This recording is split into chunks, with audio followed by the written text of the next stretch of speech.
I don't need to do that. I don't, I'll just shoot them. That's wrong. Train like you live like you train. One day someone's going to pull you into the water. If you don't know how to swim, you're screwed.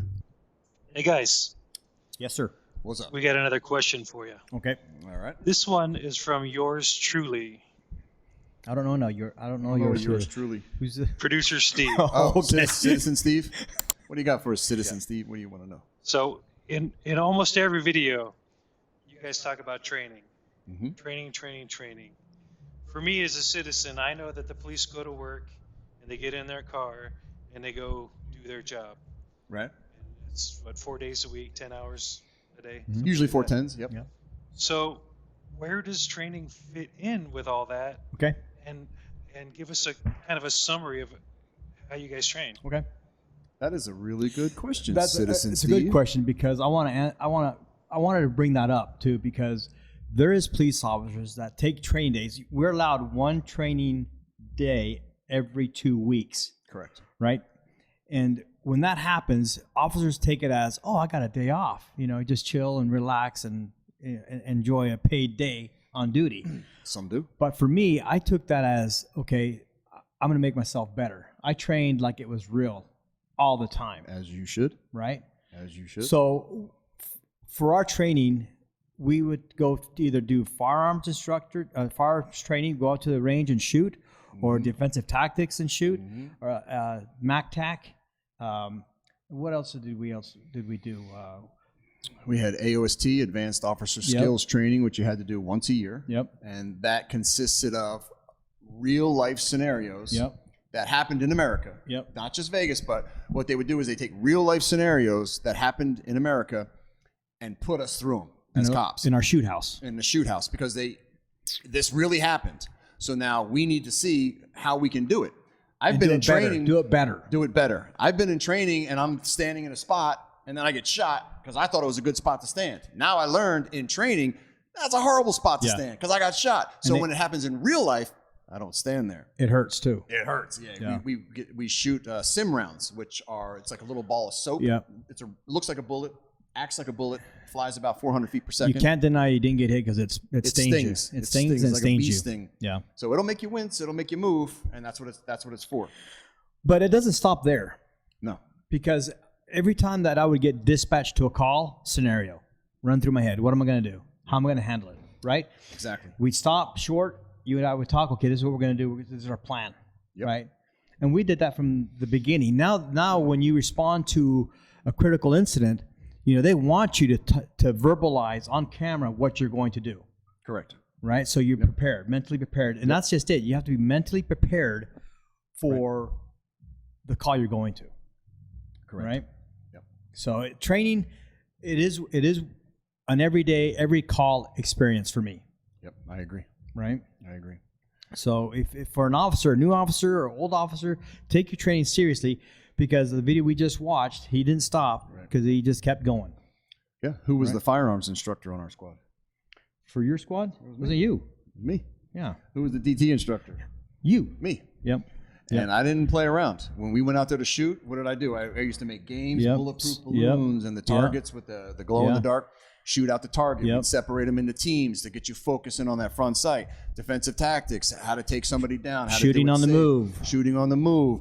What works, what doesn't work. You even have us running around the range, get our heart rate up Get too. your heart rate up because your heart rate's going to be pumping. Yeah. You're going to get that adrenaline dump. So you got to be able to shoot. You got to be able to calm yourself down and lay rounds that are good rounds. I remember we didn't get him in the ring. You'd have us doing push-ups. Yeah. Hey, some guys don't want to train, and I hated the older guys. That was my point. The older guys, it's usually the older guys, 20 years on and plus, and they're like, I don't need to do that. I don't, I'll just shoot them. I'll just do this. And again, that's wrong. Yeah. And I went through my whole career. Oh, you train like you live like you train. Yeah. You got to take it serious because it's no joke out there. It's no joke out there. One day, someone's going to drag you into deep water. Yeah. And you're not going to like it if you're not prepared. Just like jiu-jitsu, I relate it to swimming. One day, someone's going to pull you into the water. If you don't know how to swim, you're screwed. Yeah. I don't know how to swim, though. You don't know how to swim, but that's okay. I'll save you. I'll throw you a lifesaver. Yeah, that training, though, is an everyday thing. Yeah, it's got to be part of your life, Steve. It's got to If the cops aren't implementing it in every part of their life, meaning off duty, you should be lifting weights, you should be running, keep your cardiovascular strong, you should be doing some jiu-jitsu or some boxing, you should be able to throw hands, you should be able to know how to control people. Yeah. Those are part of the job. Now, you're not going to use that every day, but you're going to use it. You know you are going to use it. Your best. So you better know how to do it, and you want to mess up in training. That's why we train all your mess ups, all your screw ups in training, because that way you're not getting killed. Yeah. You're not getting hurt in real life. So that way, when it comes to real life, you do all that training over years and years and years. You're good. You're solid. Yeah, but your best weapon is your pie hole, dude. Use your mouth. Your mouth is your greatest weapon, and your brain. Yep. That is your best tool. Is your verbal judo, right? Verbal judo. Being a chameleon. You know who one of the best chameleons that I had the opportunity to work with was Lance Hardman. Oh, Lance, yeah. He could talk to anybody. Yeah, he's a dude. great dude. Great dude. Anybody. I know. Calm it down. He talk military. Talk everything. Yeah, he was man. a Marine. Yeah. And that was a great tool to have, is that be able to de-escalate with your mouth. Yeah. Right. So Lance was from Jersey. Yeah. Gets along with everybody. Yeah, Shout out go. to Lance. Lance. Miss you, bro. Yep. Miss you. So, But I think, Steve, when it comes down to it, it's got to be part of your life. If you're not making it part of your life, you're wrong. Yeah. Because training, every aspect of what we do really comes down to training. yeah. Some people take it serious, some people don't. Yeah. And the ones who don't are the ones who usually mess up the most. Yeah. I agree. Good question. Does that answer your question, Citizen Steve? Yeah, that's good info, guys. Thanks. I appreciate it. All right.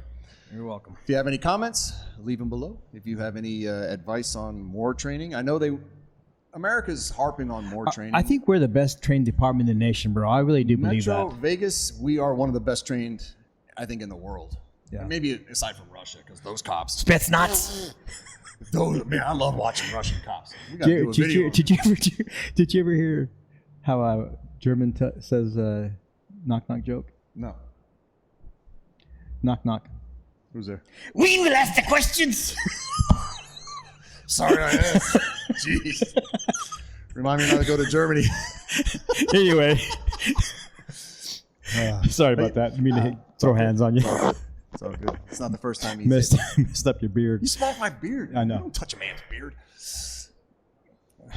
I'm going to give Steve 9 donuts for that question. I'll give him 9 donuts for that. Oh, Shay. What's with all this noise today? You're dropping your phone. Steve is breaking the chair. Uh-oh. Time for Steve to go on a diet. If you have any comments, leave them below. If you have any more training, like I was going to say, America is really harping now on more police training. And I get that, and that's good. But they really need to do it. It's still not going to stop everything that's going on in the country, but it is good. Yeah. But if they don't do it and they're not giving 110%, it's worthless. Yeah. So you need to train like you live like you train. So leave your comments below, like, subscribe, ring the bell. If you have any questions for us, the way Citizen Steve did, ask at LVCopsTV.com. We'll answer you live on video just like we did. Yeah. Thanks for watching. For those who are still serving, have a safe tour of duty and train. And make a difference in someone's life, including yours. Get out there and train. Stay classy, Las Vegas. Always.